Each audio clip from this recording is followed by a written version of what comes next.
Ya mismo nos vamos a ver la primera nota que hicimos, que es nada menos que con Paul Auster, señores, que vino a presentar su libro 4321. Ahí lo vemos.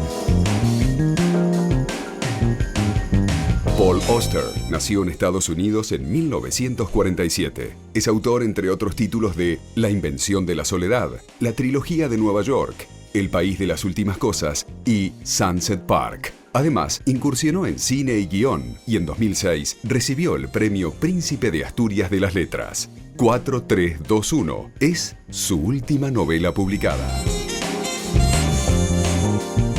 Auster, 4321, your largest novel. Yes. And your more realistic novel, Joe, isn't it? I'm not really sure. No? I think there are elements in it that make you think perhaps it is, but it really isn't. It really isn't, but it takes many aspects of your own life, your own childhood. No, yes and no. It's sort of inspired by, but it's not based on my own experiences at all. Well, there are 4 different experiences here. Of course, but what the character, Archie Ferguson, shares with me is geography and chronology. Yes. Yeah, and a certain similar set of circumstances.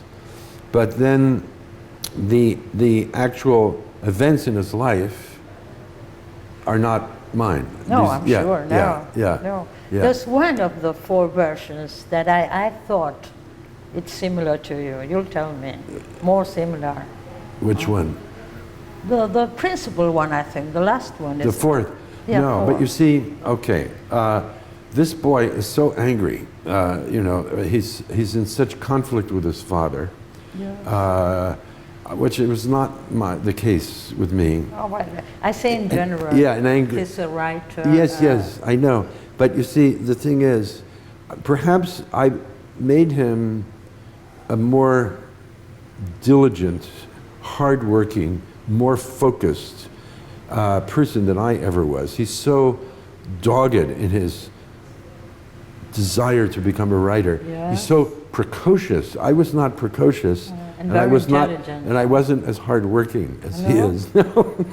No, I was. You more wanted to be a poet, didn't you?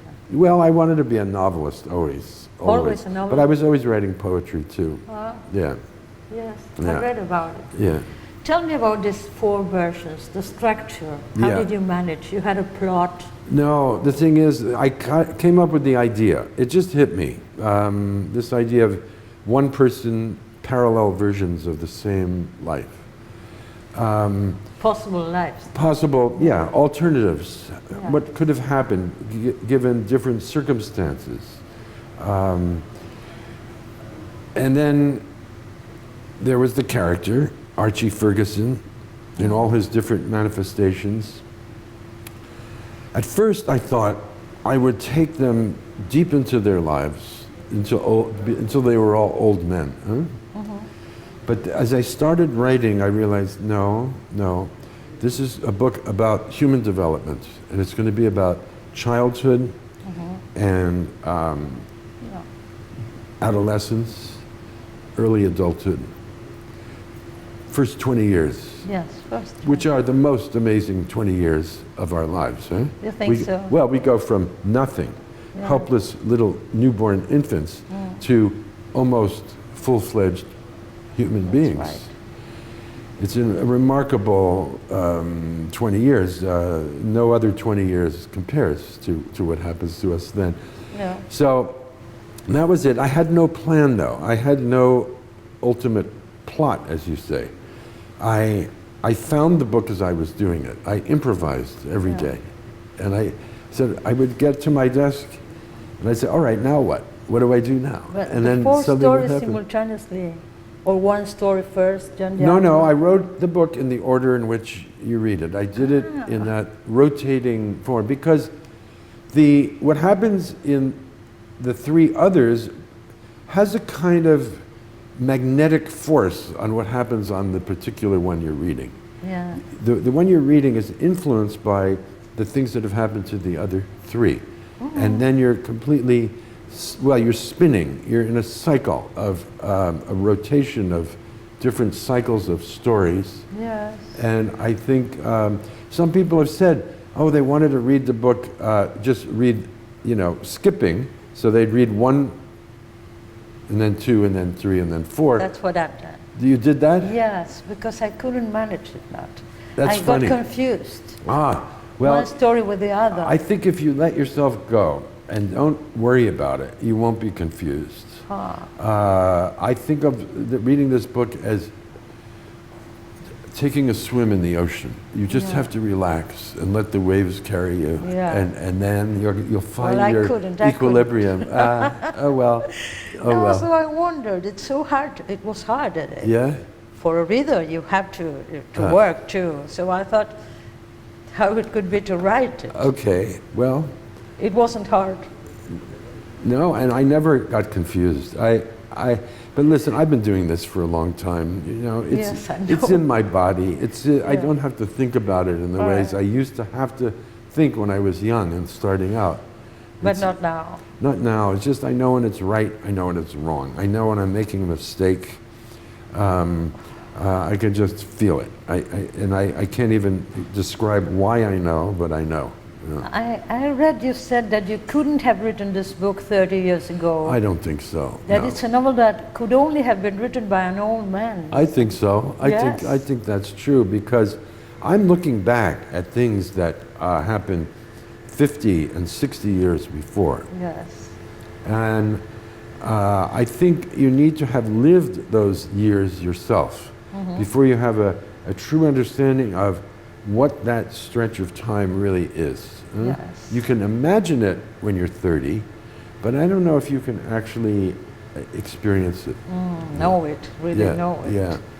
You said too that novels appear inside you mostly through the music of the language. That's true. And then the characters appear. Yes. Before you have the plot. Yeah, it's always that way. Can you tell about it? I don't know what it is. I hear a kind of, well, music is the word. Maybe it's a rhythm, a cadence, some kind of tone, and that each book that I've written has a different tone from every other book. And I can't define it. That's why this is not nuclear physics, I can't describe it to you, but I have these instinctive feelings about it. So I hear the tone, and then I spend the whole time writing the book trying to capture that tone. When I hit it, I say, yes, that's what I want it to sound like. And then I miss, and I said, no, I have to do that again because I didn't get it right.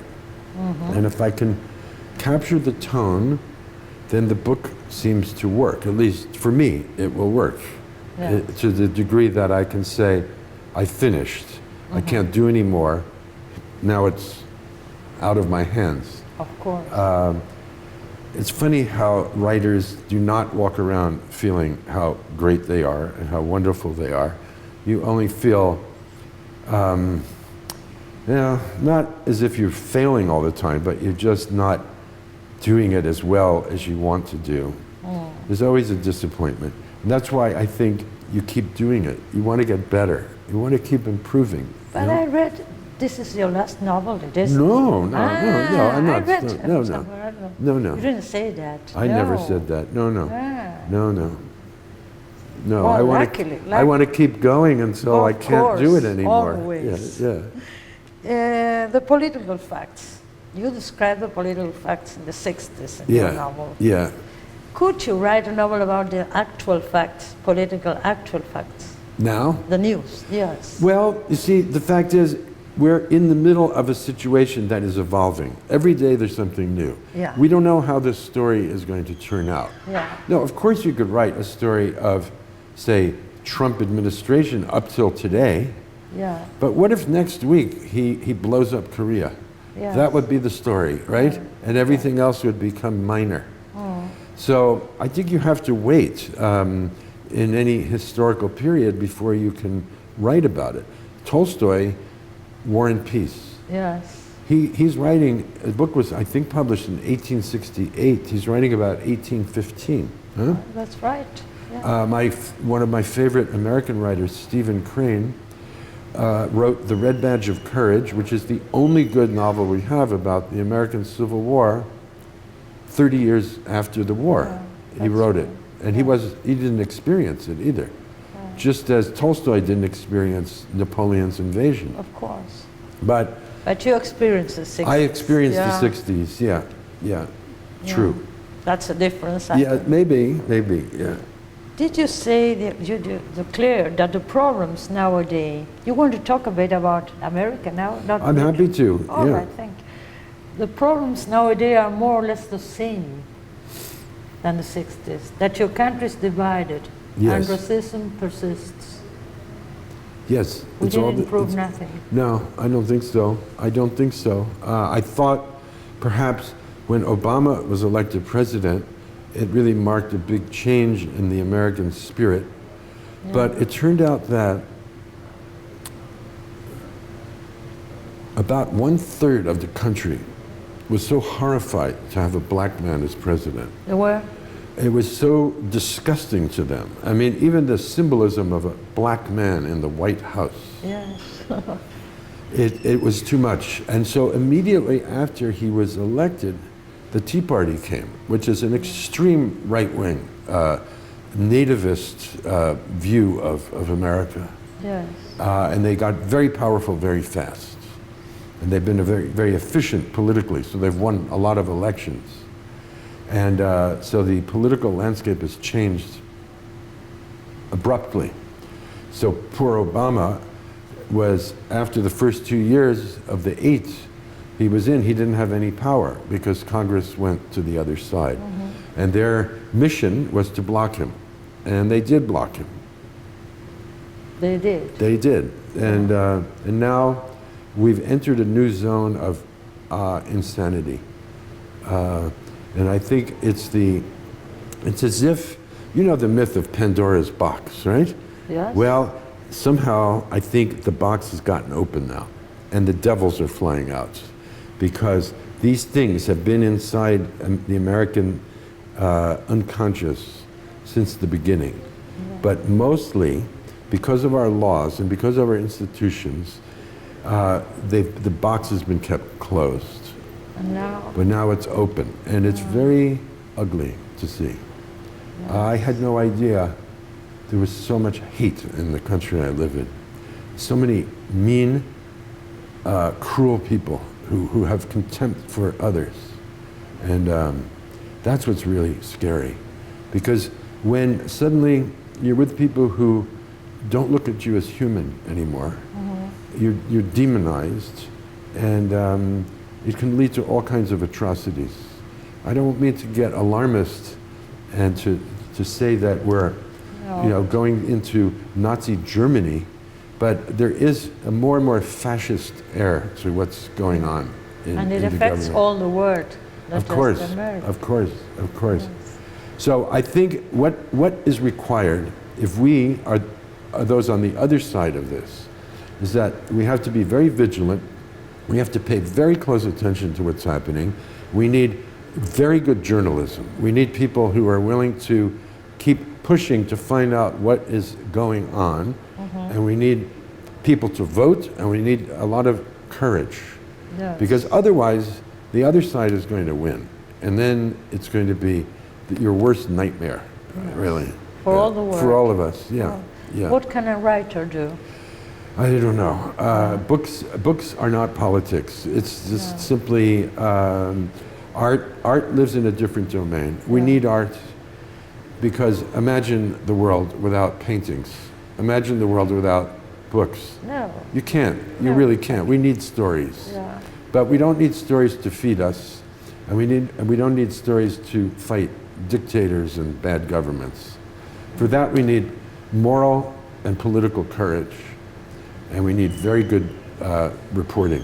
Yes. Yeah. That's true. Yeah. Thank you very much. Thank you. I have to leave now. Okay. You're free now. I'm free. Thank you. Thank you very much.